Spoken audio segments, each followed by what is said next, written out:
राष्ट्रपति र प्रधानमन्त्री जसरी मिलेर यो मुलुकलाई भड्खालोमा हारिएको छ। प्रधानमन्त्री हरेक निर्णय लाग्दाखेरि सनकमा निर्णय लाग्ने उहाँको बानी छ।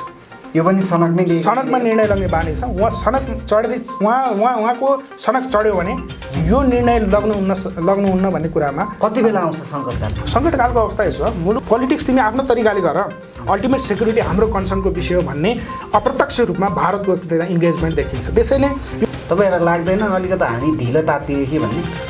तपाईँको प्रश्न जायज छ। नेपाली कङ्ग्रेस सडकमा जानुपर्छ या जानु हुँदैन भन्ने मूल विषयभन्दा पनि आफ्नो व्यक्तित्व बचाउनको लागि, आफ्नो राजनीतिक व्यक्तित्व बचाउनको लागि उहाँले सङ्कटकाल लाउन जतिखेर पनि सक्नुहुन्छ। यसमा चाहिँ हामी चाहिँ फेरि उहाँले सङ्कटकाल लाउँदै गर्दा आश्चर्य नमान्दै हुन्छ।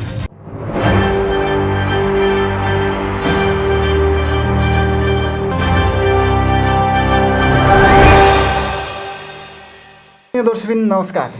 हामीसँग आज विशेष कुराकानीका लागि हुनुहुन्छ नेपाली काङ्ग्रेसका युवा नेता डिबी सुनार हुनुहुन्छ। अहिले पछिल्लो अवस्थामा नेपाली राजनीति तरङ्गित भइरहेको छ। त्यसै गरी चाहिँ अहिले नेपाली काङ्ग्रेस पनि अहिले सडकमा चाहिँ तातिरहेका छन् र भर्खरै मात्र यो अध्यादेशले जुन खालको चाहिँ नेपाली राजनीति तरङ्गित पारेको थियो त्योसँगै चाहिँ अहिले फेरि प्रधानमन्त्रीबाट चाहिँ सांसद विघटनको कुरा बाहिर आइसकेपछि नेपाली काङ्ग्रेस अहिले जुर्मिरहेको छ। अब यो खास चाहिँ यो जुन यो संसद विघटन त किन भए र नेपाली काङ्ग्रेसको चाहिँ अबको भूमिका चाहिँ कस्तो हुन्छ भन्ने विषयमा चाहिँ हामी विशेष कुराकानी गर्दैछौँ। सर्वप्रथम डिबी सर, यहाँलाई हार्दिक स्वागत छ। धन्यवाद दिप सर। आराम हुनुहुन्छ? आराम छु, आराम चाहन्छु। जुन खालको अहिले सांसद विघटन पछि चाहिँ नेपाली काङ्ग्रेस पनि निकै तातेको छ नि। फेरि पनि धन्यवाद छ। यो अत्यन्तै तपाईँको लोकप्रिय च्यानल गोर्खा लाइभ टेलिभिजनमा मलाई बोलाएर आजको दिनमा, जसरी आजको विशेष दिनमा यो नेपालको राजनीतिमा एकदमै कालो बादल मडारिने गरी सम्माननीय प्रधानमन्त्री केपी शर्मा ओलीज्यूबाट जुन खालको निर्णय भएको छ, जुन खालको निर्णय लग्ने पहलकदमी गर्नुभएको छ, राष्ट्रपतिद्वारा अनुमोदन जसरी गरिएको छ, यो वास्तविक रूपमा नेपालको राजनीतिमा फेरि पनि नेपालमा बहुमत प्राप्त दलहरू आफ्नो स्ट्यान्डमा नबसिरहँदा नेपाल लगायत नेपालभित्र रहेको राजनीति र नेपालभन्दा बाहिर रहेको जनताको अपेक्षा सबै कुराहरूलाई गहिरो ढङ्गले चोट पुर्याएको अवस्था छ। यद्यपि यसका पछाडि थुप्रो कारणहरू दिएका छन्। सबैभन्दा पहिला मेरो व्यक्तिगत रूपबाट नेपाली कङ्ग्रेसको तर्फबाट यो विषयलाई उजागर गर्ने हो भने यो वास्तविक रूपमा असंवैधानिक कदम, एकदम भर्सनायोग्य कदम र यो नेपाली जनताले दिएको म्यान्डेट, खास नेपाली जनताले दिएको अभिमत र त्यो विश्वासलाई एकदमै कुठाराघात गरेको अवस्था छ। त्यसकारणले यो विषयलाई गम्भीर रूपमा अब सबै नेपालीहरूले बुझ्नुपर्ने अवस्था, यसको प्रतीकात्मक रूपमा सबै नेपालीहरूले अगाडि बढ्नुपर्ने अवस्था सिर्जना भएको छ।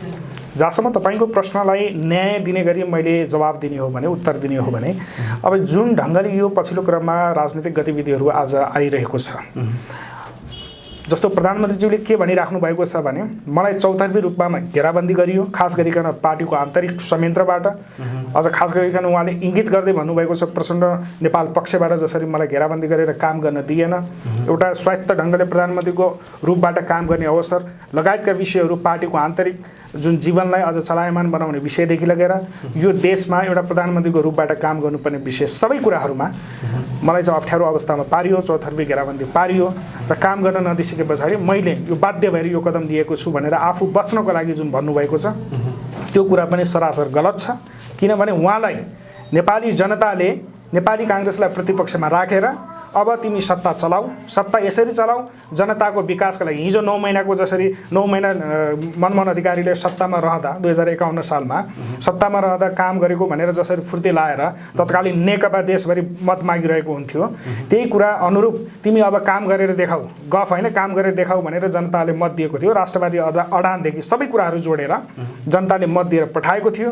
करिब करिब 73.7% मत प्राप्त गरेको केपी शर्मा ओलीको जुन सरकार थियो, त्यो सरकारलाई उहाँले जोगाउन नसक्नको कारण भनेको उहाँको आफै अकर्मण्यताको कारणले हो भन्ने मलाई लाग्दछ, नेपाली कङ्ग्रेसको ठहर छ। त्यसैले तपाईँले जुन प्रश्न गरिराख्नु भएको छ नेपाली कङ्ग्रेसको आगामी भूमिका के रहन सक्छ यो विषयमा भन्ने छ, नेपाली कङ्ग्रेस प्रष्ट रूपमा यो विषयमा चाहिँ एकदम गम्भीर भएको छ। आज मात्र तपाईँले देख्नुभयो बिहान यो जसरी केपी शर्मा ओलीले यो संसद विघटनको लागि मन्त्री परिषदको आकस्मिक बैठक बोलाएर घोषणा गर्नुभयो अथवा त्यो निर्णय गर्नका लागि राष्ट्रपति समक्ष लगिसके पछाडि नेपाली कांग्रेसको आकस्मिक रूपमा पदाधिकारी बैठक बसेको छ र पदाधिकारी बैठकले राष्ट्रपतिलाई यो निर्णय कार्यान्वयन नगराउनका लागि भनेर दबाब सिर्जना गर्ने र आग्रह गर्ने भनेर त्यहाँबाट निर्णय पनि भएको छ। त्यति मात्रै नभएर अब नेपाली जनता समक्ष गएर केपी शर्मा ओलीले गरेको जसरी यो कदम चाल्नु भएको छ यो कदमका विरुद्ध सबैलाई उभिनुपर्छ भनेर चाहिँ आम रूपमा आह्वान गर्ने भनेर भर्खरै मात्रै अहिले 4 बजे माननीय गगन कुमार थापाज्यूले सम्बोधन पनि गरिराख्नु भएको छ। यो आम रूपमा एउटा चाहिँ नयाँ राजनीतिक कोर्स जसरी यो अहिले सृजना भएको छ यो कुरामा गम्भीर बन्न सबै नेपालीको पनि उत्तिकै दायित्व छ भनेर नेपाली कांग्रेसले भूमिका निर्वाह गर्न खोजिरहेको छ र यो कुरामा यो तपाईको प्रेस मार्फत तपाईको यो मिडिया जगत मार्फत सबैलाई जानकारी गराउन चाहन्छु। तपाईहरु चाहिँ आजबाट भन्दा केही दिनदेखि चाहिँ तपाईहरु सडकमा तातिँदै आउनुभएको छ। तपाईहरुलाई लाग्दैन अलिकति हामी ढिलो तातिए कि भन्ने? तपाईको प्रश्न जायज छ। नेपाली कांग्रेस सडकमा जानुपर्छ या जानु हुँदैन भन्ने मूल विषय भन्दा पनि नेपाली कांग्रेसले नेपालको राजनीतिक परिवेशमा आफ्नो मनोविज्ञानलाई कसरी परिभाषित गरिरहेको छ, नेपालको वास्तविक जुन एजेन्डाहरू छ, नेपाली जनतासँग जनजीविकाको सवालदेखि लगेर सबै कुराका जति पनि एजेन्डाहरू छन् जनताको पक्षमा रहेका एजेन्डाहरू छन् त्यसको पक्षमा सदैव उभिँदै गर्दा सडक भन्दा पनि सदनबाट नै फैसला खोज्नुपर्छ।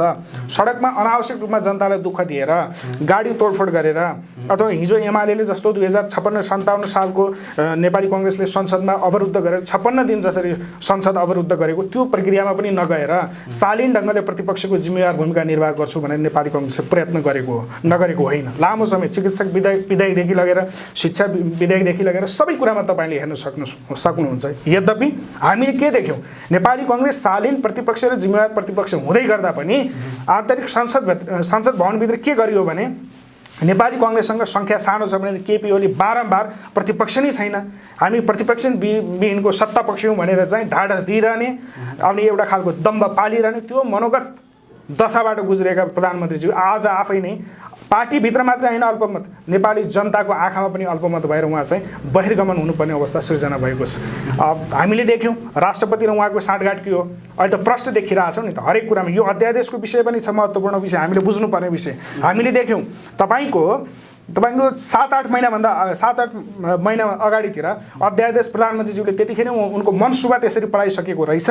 पार्टीभित्र पनि यो प्रचण्ड लगायतका मान्छेहरू जसरी उनलाई घेराबन्दीमा हाल्न खोजिरहेका थिए त्यतिखेर उनले मनसुबा एउटा बनाइसकेका रहेछन्। त्यतिखेर उनले दुई बुँदे अध्यादेश जारी गर्न खोजेका थिए। राष्ट्रपतिका पनि पठायो त्यसलाई प्रमाणीकरण गर्न। तर तत्कालीन अवस्थामा एकदमै चौतर्फी दबाव आन्तरिक बाह्य सबै कुरा दबाव भइसकेपछि उनले एउटा दल विभाजनको दबाव र एउटा संवैधानिक आयोगको दबाव के अरे तपाईको जुन अध्यादेश छ यी दुईटा अध्यादेशलाई चाहिँ उहाँले त्यतिखेर नै मनसुबा पालेर त्यो चाहिँ निर्णय गराउन खोज्नु भएको थियो, कार्यान्वयनमा ल्याउन खोज्नु भएको थियो। तथापि चौतर्फी दबाव सिर्जना भइसकेपछि उहाँले त्यो ब्याक हुन बाध्य हुनुभयो त्यतिखेर। त्यसैगरी अस्ति भर्खरै मात्रै उहाँले चाहिँ फेरि अध्यादेश एउटा एकबुँदे अध्यादेश के ल्याउनु भयो भने यही संवैधानिक परिषद जुन छ संवैधानिक परिषदमा चाहिँ तपाईको बहुमतको आधारमा पनि निर्णय गर्न सकिनेछ भन्ने खालको एउटा चाहिँ अध्यादेश जारी गर्न खोज्नु भएको थियो। त्यो पनि के भयो भने दबावका कारणले ब्याक हुनु पर्यो। पार्टीको आन्तरिक जीवनमा खिचातानी हुँदै गर्दा ओलीको मानसिकता पनि यसरी चाहिँ प्रभावित भयो।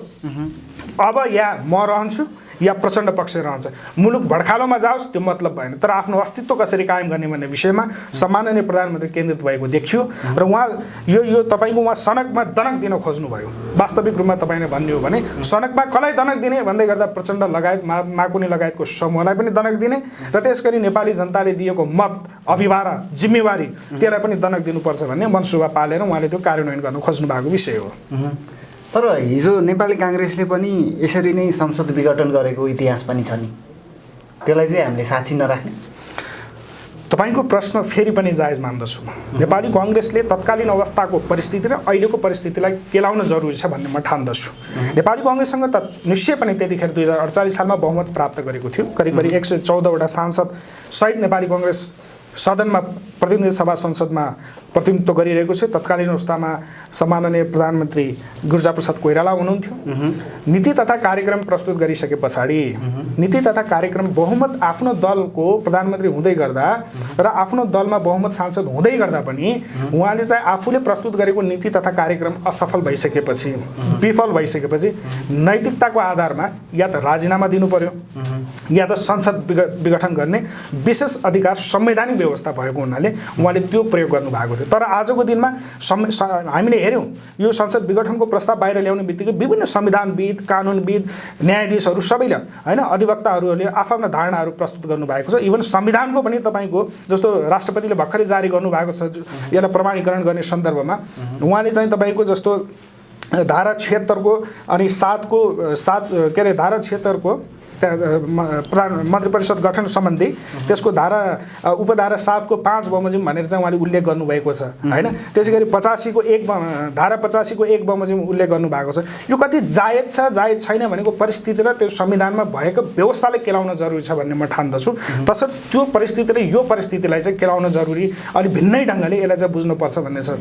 सँगसँगै म अर्को कुरा पनि भनौँ तपाईँ नै अहिले भर्खरै मात्रै सार्वजनिक भएको छ केही समय अगाडि बिहान जब आकस्मिक मन्त्री परिषदको बैठक बोलाइसके पछाडि 10:30 ठ्याक्कै 10:30 संसद सचिवालयमा प्रधानमन्त्री ओलीको विरुद्धमा अविश्वासको प्रस्ताव पनि पेश गरिएको रहेछ 90 जना सांसदले हस्ताक्षर गरेर।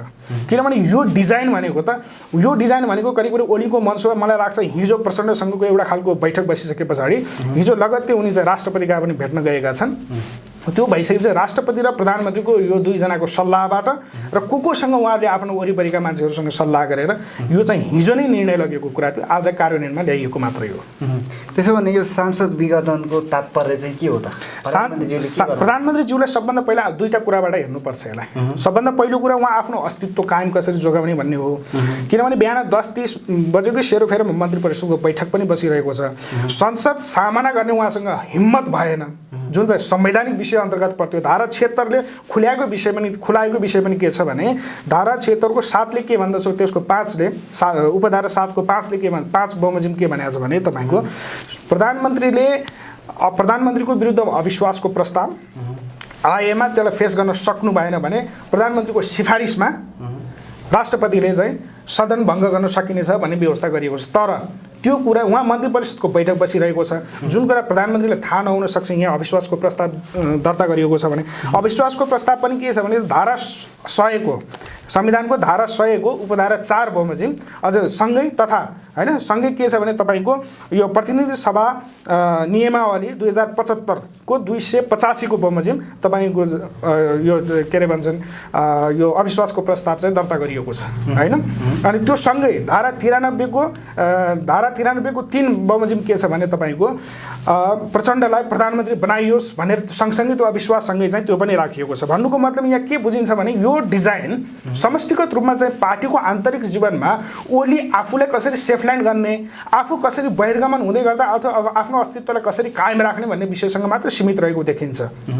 अर्को कुरा मनोविज्ञान के देखिन्छ भने उनी पार्टीमा सचिवालयमा पनि अल्पमतमा, केन्द्रीय समितिमा पनि अल्पमतमा, संसदमा पनि अल्पमतमा र सचिवालय बैठकमा पनि अल्पमतमा र स्थायी समितिमा पनि उहाँ पोलिट ब्युरो समितिमा पनि अल्पमतमा भइसकेपछि अब उनले न संसदको चाहिँ तपाईको के रे सामना गर्ने क्षमता उहाँसँग देखियो, न चाहिँ अन्य कुनै संवैधानिक विषयवस्तुहरू पनि उहाँ आफू चाहिँ यो ढङ्गले म चाहिँ दरिलो ढङ्गले यो बुदामा टेकेर अगाडि बढ्न सक्छु भन्ने खालको अवस्था नदेखिसके पछाडि उनले मात्र आफ्नो व्यक्तित्वलाई कसरी जोगाउने भन्ने विषयसँग केन्द्रित भएर सारा यो संवैधानिक गणतान्त्रिक उपलब्धिहरू, लोकतान्त्रिक उपलब्धिहरू सबैले उहाँले धरापमा राखेर आफ्नो सिङ्गो जीवन राजनीतिक जीवनलाई मात्र बचाउनु उहाँ चाहिँ अगाडि बढ्नुभयो, जसले गर्दाखेरि प्रत्यक्ष रूपमा अहिले गणतन्त्र हिजो अहिले भर्खरै मात्रै हामीले हेऱ्यौँ के वामदेव गौतमले के भन्नुभयो, भर्खरै मात्रै प्रेस नोट जारी गर्नुभयो। प्रेस नोटमा के लेख्नु भएको छ, प्रधानमन्त्री ओलीले गणतन्त्रमाथि ठुलो प्रहार गर्नु, गणतन्त्रमाथि उहाँ चाहिँ इमानदार बन्न सक्नु भएन,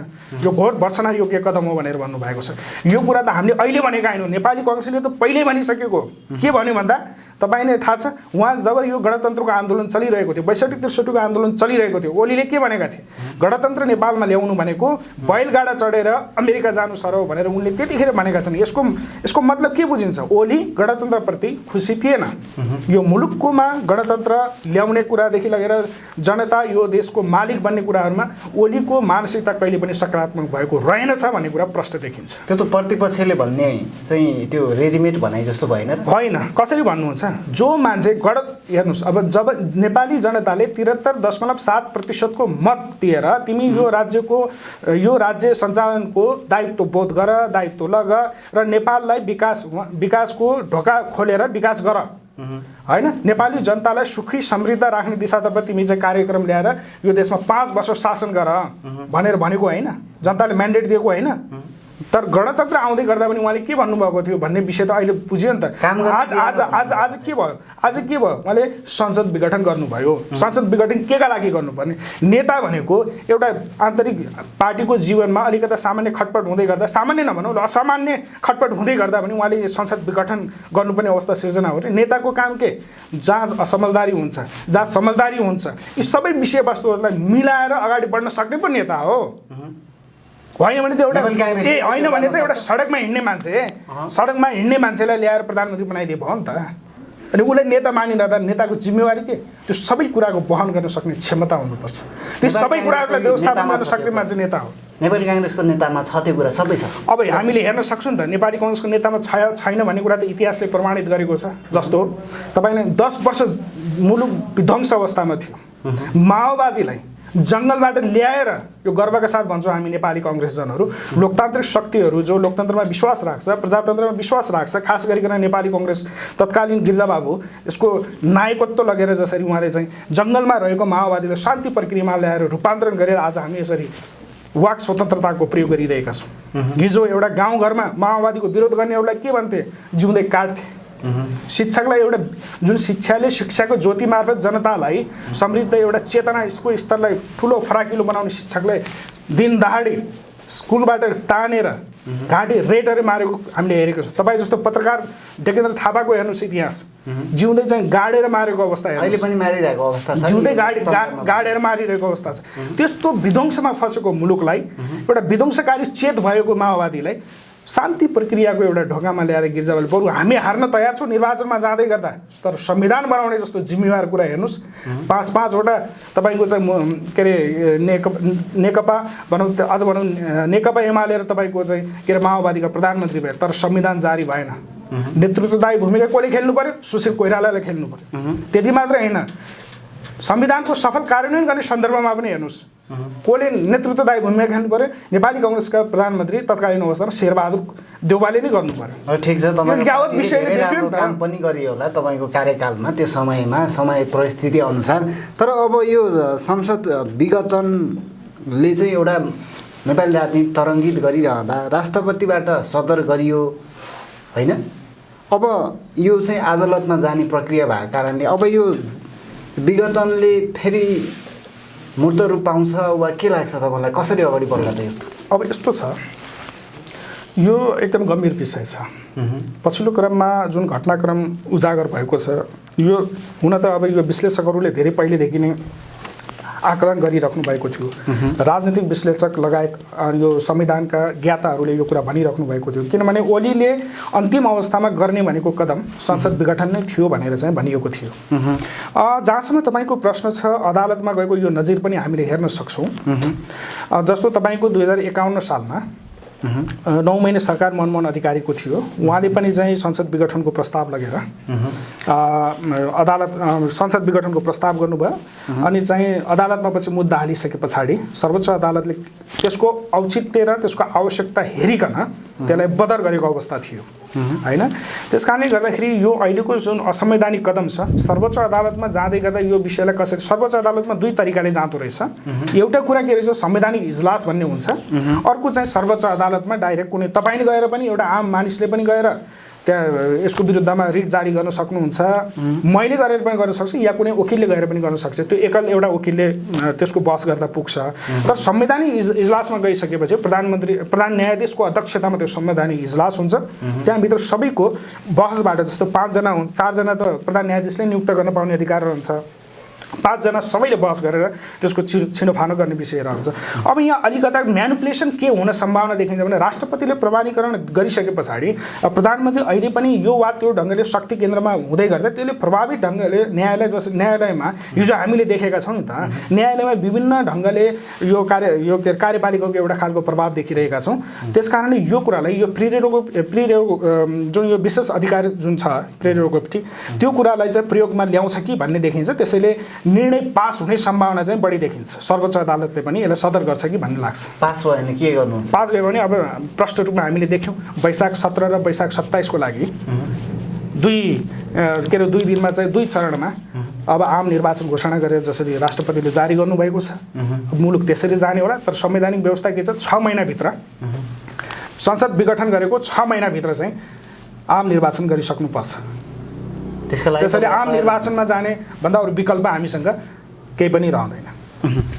अब लगभग अन्त्यमा छौँ देवी सर, र विशेष गरी आज नै 7वटा मन्त्रीले प्रचण्ड नेपाल पक्षका मन्त्रीले चाहिँ राजीनामा दिइसक्नुभयो भनेर चाहिँ भनेको छ। अब यसले के गर्छ, अब कसो हुन्छ? अब अनि यो त प्रश्न कुरा छ। प्रचण्ड र माधव कुमार नेपाल पक्षका मन्त्रीहरूले राजीनामा दिने कुरा कुनै नौलो कुरा भएन, कुनै नौलो विषय पनि भएन। यो चाहिँ यो अवगत भएकै विषय थियो। ओलीले जब यो असंवैधानिक कदम लग्छन् भने त्यो भित्र प्रचण्ड र माधव कुमार नेपाल समर्थित मन्त्रीहरू बसिरहनु कुनै चाहिँ त्यो जायज विषय नै थिएन। त्यो राजीनामा दिनु कुनै नौलो कुरो भएन। अब जहाँसम्म परिस्थिति केही पनि हुनेवाला छैन। परिस्थिति जुन किसिमले राष्ट्रपति र प्रधानमन्त्री जसरी मिलेर यो मुलुकलाई भड्खालोमा हारिएको छ, जुन खालको यो नेपाली जनताले आफ्नो अभिमत जारी गरेर यो देशमा तिमी सदन सांसद के अरे यो सत्ता चलाऊ र देशलाई समृद्धतर्फ लैजाऊ भन्ने किसिमको अभिप्रायका साथ जसरी एउटा जनमत दिएको थियो, त्यो जनमतप्रति भरोसा गुमाएको छ। अब यो मुलुक आम निर्वाचनमा जानुभन्दा अरू विकल्प छैन। मैले अघि पनि भनिसकेँ, यो राजीनामा दिनु नदिनुले केही प्रभाव छैन। अब मुलुक चाहिँ अन्तिम विकल्प भनेको आम निर्वाचनमै जान्छ। आम निर्वाचनका लागि अब सबैजना तयार हुनु। तर तथापि त्यो सँगसँगै नेपाली कांग्रेस यो विषयमा सचेत गराउन चाहन्छ। प्रतिनिधि सभा यसरी चाहिँ विघटन गरिरहँदा नेपाली कांग्रेस चाहिँ खुसी भएर एउटा ढोकाबाट चियाउने भन्ने विषय हुँदैन। जिम्मेवार भएर फेरि पनि यो निर्णयलाई सच्याउनका लागि आग्रह नेपाली कांग्रेस गरिरहन्छ। पटक पटक आज मैले भनिसकेँ, जानकारी गराइसकेँ, नेपाली कांग्रेस सडकमा आइसकेको छ। सडकबाट यसको छिनोफानो हुनुपर्छ भनेर आम ढङ्गले सबै नेपाली जनतालाई अपिल गरिरहेको छ। नेपाली जनतालाई सुसूचित हुनका लागि अपिल गरिरहेको छ। फेरि पनि नेपाली कांग्रेस यसै कुरामा जोड दिन्छ ताकि यो नेपाली जनताले जुन अभिभारसहित नेपाली कांग्रेसलाई प्रतिपक्षमा बस्न र नेकपालाई सत्ता पक्षमा रहेर एउटा नेपालको राज्य सञ्चालन सत्तालाई अझै नयाँ ढङ्गले नवीन ढङ्गले सञ्चालन गर्नका निम्ति जुन ढङ्गले एउटा चाहिँ म्यान्डेट दिएको थियो त्यो कुरामै रहन, जनताको विश्वास नतोड्नका लागि नेपाली कांग्रेस फेरि पनि गजगजाइरहनेछ भन्ने म यहाँलाई अपिल गर्न चाहन्छु। जाँदै अब निर्वाचनमा जानुभन्दा अगाडि नै केही बुद्धिजीवीहरूले आकलन गरिरहेका छन्। अब यो बुद्धिजीवी साथै चाहिँ वकिलजीहरूले चाहिँ आकलन गरिसकेका छन्। अब यो सत्ता चाहिँ सेनाको हातमा कि त राजाको हातमा चाहिँ दिइसके ओलीले अब भन्ने खालको बहस पनि चलिरहेको छ। अब यस्तो छ, गणतन्त्रको मूल मर्म भनेको सेनालाई यो मुलुकको प्रमुख र त्यसपछि गएर राजतन्त्रलाई फर्काउने भन्ने विषयसँग सम्बन्धित छैन।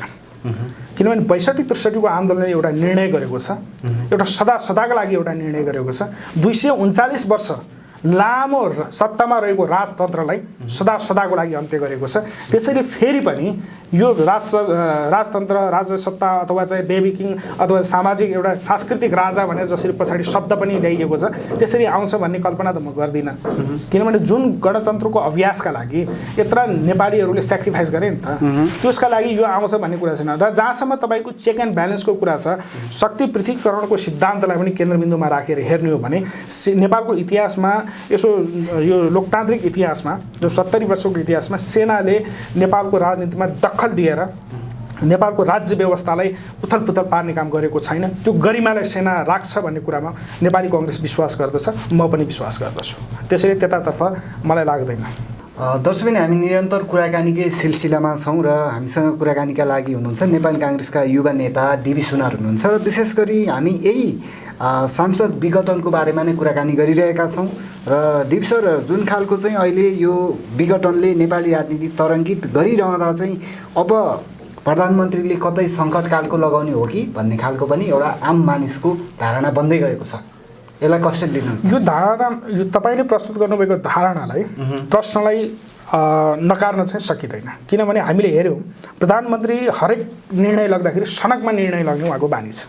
यो पनि सनकमा निर्णय लाग्ने बानी छ। उहाँ सनक चढ्दै उहाँको सनक चढ्यो भने यो निर्णय लग्नुहुन्न भन्ने कुरामा कति बेला आउँछ सङ्कटकाल? सङ्कटकालको अवस्था यसो मुलुकमा चाहिँ अब विध्वंस मचिन थाल्यो, सडक तात्न थाल्यो, प्रतिपक्ष नेपाली जनता नै सबै सडकमा उत्रिएर एकदम अप्ठ्यारो परिस्थिति सृजना हुन थालिसके पछाडि आफ्नो बचाउको लागि सङ्कटकाल जारी गरेर केही सेफल्यान्डको बाटोतिर चाहिँ सोच्न बाध्य हुन सकिन्छ। सङ्कटकालको अवस्था सित्तिमित्ति लाउने अवस्था हुँदैन। सङ्कटकालको 3-4वटा कुराहरू हुन्छ। जस्तो तपाईँको के छ भने मुलुकमा चाहिँ एकदमै ठुलो विपद सृजना भयो, ठुलो भूकम्प आयो र तहस नहस भयो, त्यतिखेर पनि सङ्कटकाल लाउन सक्छ।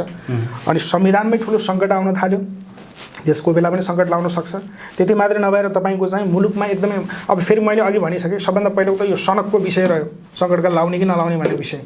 सङ्कटकाल लाउने हिजो के थियो, तपाईँको माओवादीको जनयुद्ध हुँदै गर्दा तपाईँको सरकारले राजासँग सहकार्य गरेर जतिखेर पनि सङ्कटकाल लाउने गरेको थियो जनताको सुरक्षाको लागि, किनभने त्यो अवस्थाको हेरेर। तर हाम्रो यहाँ प्रधानमन्त्रीज्यूलाई त अब के आशंका बढी भयो भने प्रधानमन्त्रीज्यूले जतिखेर पनि लाउन सक्नुहुन्छ भन्ने खालको आशंका, आफू बच्नका लागि, फेरि सिर्फ आफ्नो व्यक्तित्व बचाउनका लागि, आफ्नो राजनीतिक व्यक्तित्व बचाउनको लागि उहाँले सङ्कटकाल लाउन जतिखेर पनि सक्नुहुन्छ। यसमा चाहिँ हामी चाहिँ फेरि उहाँले सङ्कटकाल लाउँदै गर्दा आश्चर्य नमान्दै हुन्छ।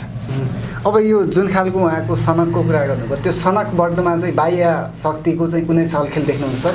अब यसलाई चाहिँ अलिक गम्भीर ढङ्गले हामीले बुझ्नुपर्छ भन्ने लाग्छ। तपाईँले अलिकति पछिल्लो कालखण्डको विदेशका जस्तो उत्तर र दक्षिण खास गरिकन हामीले जसरी व्याख्या गर्ने गर्छौँ नेपालको यो राजनीतिक परिस्थितिमा, सबभन्दा पहिला कुरो नेपालको जियो स्ट्राटेजिक लोकेसनले धेरै कुराहरू अन्तर्राष्ट्रिय शक्तिहरूको इन्ट्रेस्टमा पनि नेपालको राजनीतिलाई कसरी अगाडि बढाउने त्यो नेतामा चाहिँ निहित रहन्छ। जहाँसम्म पछिल्लो कुरा छ, तपाईँले यसो पछिल्लो यो लकडाउनकै पेरिफेरीमा हामीले यो सेकेन्ड लकडाउनको वरिपरि हामीले हेऱ्यौँ भने जस्तो भारतबाट के महत्त्वपूर्ण व्यक्तित्वहरूको भ्रमण नेपालमा भएको छ। खास गरिकन तपाईँको जस्तो प्रमुख सामन्त गोयल, है, त्यसै गरी विदेश सचिव हाम्रो चाहिँ हर्षवर्धनजी लगायत, अनि त्यति मात्रै नभएर उहाँको यी दुईजनाको भिजिट सकिने बित्तिकै चीनबाट पनि तपाईँको त्यहाँको रक्षा मन्त्री आउनुभएको छ, वेफेङ। यी कुराहरूले के देखिन्छ भने फेरि अर्को कुरा महत्त्वपूर्ण कुरा हामीले जस्तो उत्तरबाट वेफेङ आउँदै गर्दा चिनिया रक्षा मन्त्री आउँदै गर्दा हामीले के देखेका छौँ भने उहाँको एकदमै नेपालको जुन यो सैनिक प्रमुखसँग के अरे हाम्रो थापाजीसँग उहाँको चाहिँ एकदमै चाहिँ लामो वार्ता भएको छ। करिब 1-1.5 घन्टाको उहाँसँग बसाइ भएको छ र विभिन्न छलफलहरू भएको छ। हामीले के बुझ्न सक्छौँ भने अन्तर्राष्ट्रिय शक्ति पनि नेपालको स्थायी शक्तिसँग, सरकार भनेको अस्थायी शक्ति हो, तर सेनाको इतिहास त धेरै लामो छ नि नेपालमा। त्यो स्थायी शक्तिको मनोभावनालाई कसरी हेर्न सकिन्छ? अल्टिमेट भनेको उत्तर र दक्षिणको भनेको सबभन्दा महत्त्वपूर्ण कन्सर्नको विषय भनेको सिक्युरिटीसँग मात्रै छ। उनीहरू आफ्नो देशमा नेपालको भूमि आफ्ना देशका विरुद्ध प्रयोग नभइदियोस् भन्नका लागि उनीहरूको सिक्युरिटी त्यहाँ हुन्छ। तर पछिल्लो क्रममा भारतको इन्ट्रेस्ट भनेको लामो समयदेखि नेपालको कन्टेक्स्टमा के छ भने दुईटा कुराबाट हेर्नुपर्छ। एउटा कुरा उनीहरू सिक्युरिटी नै हो। प्रथम कुरा सिक्युरिटी, आफ्नो नेपालको भूमि चाहिँ आफ्नो भूमिको विरुद्धमा प्रयोग नभइदियोस् भन्ने चाहन्छु। जस्तो हामीले हेर्न सक्छौँ, एउटा मात्रै उदाहरण दिउँ, उदाहरण थुप्रो छ। भारतको विमान नेपालको एयरपोर्टबाट के भएको थियो, अपहरण भएको थियो, होइन। पछि अफगानिस्तान गएर तपाईँको चाहिँ के अरे गान्धारमा गएर त्यसको चाहिँ पछि त्यो डिलहरू भएको थियो, होइन। यो त्यही कुराले भारत सशङ्कित भइरहन्छ बारम्बार, नेपालको भूमि आफ्ना विरुद्ध प्रयोग नहोस् भन्नका लागि। यतातिर हामीले बुझ्नुपर्छ, त्यसको मनोविज्ञान बुझ्नुपर्छ। त्यसैले सिक्युरिटी सबभन्दा ठुलो पोलिटिक्स तिमी आफ्नो तरिकाले गर, अल्टिमेट सिक्युरिटी हाम्रो कन्सर्नको विषय हो भन्ने अप्रत्यक्ष रूपमा भारतको इन्गेजमेन्ट देखिन्छ। त्यसैले यो नेपालको पछिल्लो जुन यो महत्त्वपूर्ण व्यक्तिहरूको घुमाइ नेपालभित्र जुन प्रवेश गरिसकेपछि ओलीसँगको यो प्रत्यक्ष अप्रत्यक्ष बैठकहरूबाट हामीले के देखेछौँ भने भारतले ओलीलाई आश्वस्त बनाएको हो कि होइन। आश्वस्त पछिल्लो यो सत्ता सञ्चालनको विषयदेखि लगेर पार्टीको आन्तरिक जीवनमा तिमी स्थापित हुने विषयदेखि लगेर यसमा हामी छौँ भनेर ब्याकअप गरेको जस्तो देखिन्छ।